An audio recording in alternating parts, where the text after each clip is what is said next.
I found a new product to clean my microwave.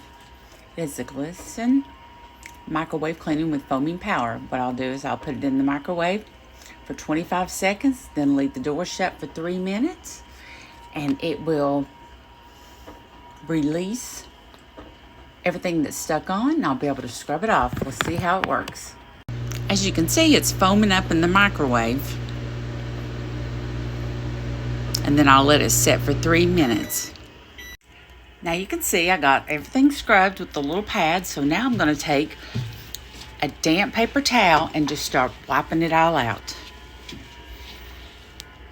Okay, I am done cleaning. It took me just a few minutes with everything baked on.